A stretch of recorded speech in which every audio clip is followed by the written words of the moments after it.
and you are watching Faculty in Focus, a video series that highlights the teaching, research, and service of our faculty members here at Marymount. In this episode, I have the pleasure of chatting with Doug Seidler. He's an associate professor and the chair of the Interior Design Department here at Marymount. Thanks so much for joining us on the program today. Thanks for having me, Nick. Just to start out, I'd love to hear more about your background, how long you've been teaching, and of course, how you ended up here at Marymount.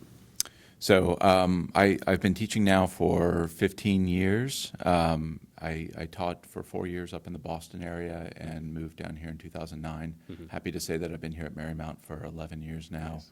And it's been a really wonderful place to teach, a wonderful community, amazing students. It's the real deal.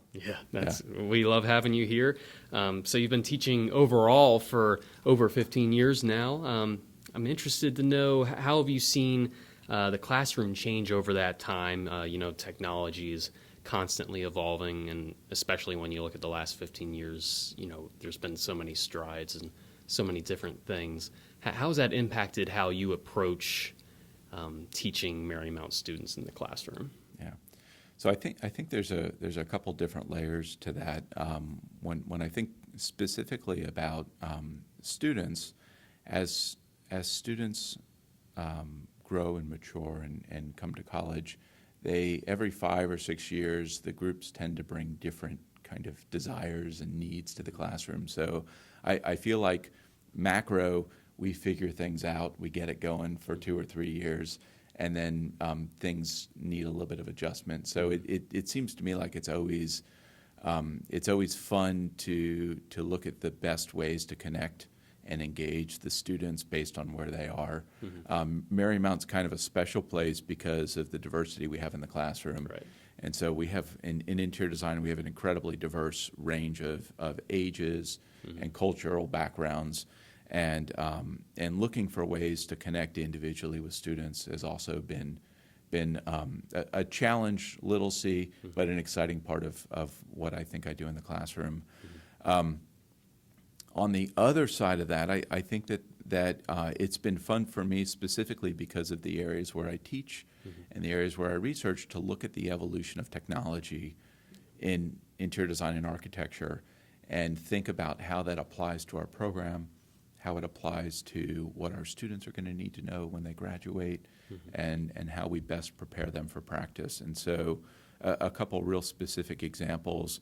One of the classes and areas that I began to teach when I joined the Marymount faculty in 2009 was interior lighting and interior illumination. And so architectural lighting as a practice has not really changed significantly in its theory, the physics of light, those kinds of things. And where it has evolved is in the technology of light as a source of energy. So specifically the introduction of compact fluorescent lights in residential and now LED technology has significantly changed the way we talk about light, color, interior environments, wellness, all of these things. And so, 15 years ago, we used to have to decide what color temperature, how warm or cool we wanted the light to be when we were designing an interior environment. Color tuning is now almost free when you're buying commercial lighting, meaning that throughout the course of the day, you can adjust the coolness or the warmth of the light in the interior environment. Maybe at certain times of the day. That's right. And so what we know about our bodies and our brains is that we respond to the color temperature of the light. And so brighter light, daylight, think high noon, is sending signals to our brain to wake up. And so we release these chemicals in our body that kind of activates us and helps us concentrate. It's really great in an office environment to have that kind of lighting, unless it's 5 o'clock in the afternoon. And where we used to have to make a choice, we don't anymore because we can actually begin to tune the light to a warmer light.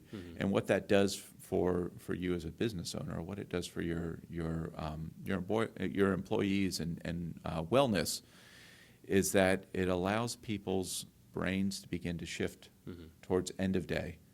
And so you Kind of get a little relaxation almost. That's right. Almost for your eyes and your brain. That's right. And so you maybe rest better at night. You're a little bit more productive the next day because you've had a good night's sleep. Yeah. And so for me, there's been a lot of really interesting things in the way we begin to look at technology in interior lighting. You see that a lot with like blue lights on smartphones or laptops, and how these days a lot more of them have options for starting at whatever time you choose. It'll automatically shift to a warmer light, like you say. That's exactly right. So And it's so interesting. we see it on our consumer electronics, and the time frame for interior lighting in a commercial setting is a longer term window. It might be 10 to 15 years. And so those things are starting to filter into new construction, but even retrofits where we can start to bring this technology in. In our classroom, we're able to take advantage of this technology because we can dynamically show students different materials and finishes under different color temperatures by pushing a button. And so the lighting environments will dynamically change, and you can experiment and see how materials or people change as the color of the light changes. It sounds like you bring a lot of interactivity into your classroom and your courses. How does that keep what you teach relevant to them as well as engaged? So I think one of the things that I've noticed over the last 5 or so years is that we've in the classroom we've had to make a more compelling argument for why what we are teaching is relevant. That kind of return on investment sort of argument, and so by engaging students with these dynamic lighting environments, for example, or getting up and moving around the classroom, we're in week 4 of my lighting seminar this semester with grad students. And we've already designed a patient care room in a healthcare facility, thinking specifically about the different kinds of lighting needs that are needed in that particular room, whether a doctor is in doing an exam or a patient is sleeping or a patient might want light to read. Those are all very different environments and require different kinds of lighting, different quantities of light. And so what used to be a kind of dry lecture on how do you calculate the amount of light, we still get to do those dry lectures, but we're immediately followed with, okay, here's a case scenario. Let's jump in and figure out how this actually applies. And what I see on the other end of that is that all of our students really begin to ask those meaningful questions. Well, what does this really mean? Like the book says we need this, but when I'm doing my calculations, I'm getting this. Is that okay? Do I round up? Do I round down? Like all of these really kind of, and I think through these examples and through this engagement in the classroom, we get to that place where you really do understand the material, and it's a little more sticky. And so our goal as a program is that we're taking content and knowledge out of a class like this, and our students are able to then apply it in their design studio. Either it's that semester or the following semester, so that when they're asked in studio to design the lighting for a workplace or for a healthcare facility or for hospitality, that they understand these principles and some of these skills to make good, educated decisions about how their lighting decisions are impacting everything else within the design project. Sounds like you could never enter a room in a public facility again and not have those things running through your mind. You're like, how does the lighting impact people that walk through here or spend time in here? So I had 4 people mention that last week in class, that they I don't know if it was a complaint or a compliment, but they said I was out having a meal the other night and didn't realize how bad the light was in the restaurant until we had talked about it in class the week before. Yeah. So I think you're right. I mean, the world is our laboratory as interior designers. Yeah. As humans, we spend the majority of our time indoors. And so if we can begin to kind of unpack that for our students and get them to think and look a little more critically as they move throughout their worlds, they're going to be able to bring that back to the design studio and test it in the classroom, and then ultimately be able to make really good informed decisions when they're in practice. Yeah. Also, in your wheelhouse, you've written multiple textbooks on computer software. What are some examples of topics and themes that you've explored in those? Yeah. Okay. So maybe related, but a little bit different. If I take a step back, I've always been excited about technology since I was a young kid. I've always been interested in taking things apart and trying to figure out how to put them back together.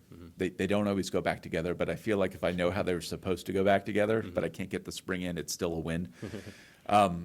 Computer technology has been evolving quite a bit since I started in architecture and interior design. In the old days, as I like to call them, we either drew by hand using pencil and mylar drafting film, or we used a program called AutoCAD. And AutoCAD is essentially a digital version of a drafting board. So think of Microsoft Word to a typewriter, right? There's a lot. Changes the game there. It changes the game. There's a lot of efficiencies. You get spell check, you get to copy and paste, you have all these editing tools. AutoCAD actually allows a lot of those efficiencies to come into the drawing, the drawing and documenting for architectural drawings.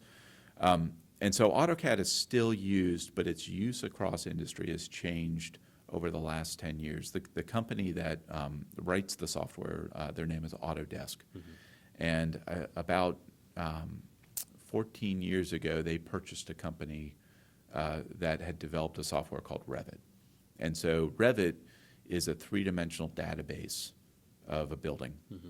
And so what we're seeing in industry is that firms are moving more and more quickly towards Revit as a tool to document buildings, whether it be for design or for construction. And how does that impact us in the classroom? Well, our students now, I would say a year ago, they needed to be multilingual because they didn't know what software the firm was going to use, and so we had to prepare them to be experts in both. In either one, That's depending right. on where they went. There's been a kind of a significant shift over the shift has been going on, but I think we've reached kind of a tipping point where the majority of our students are going to firms that are using Revit as their primary drawing tool.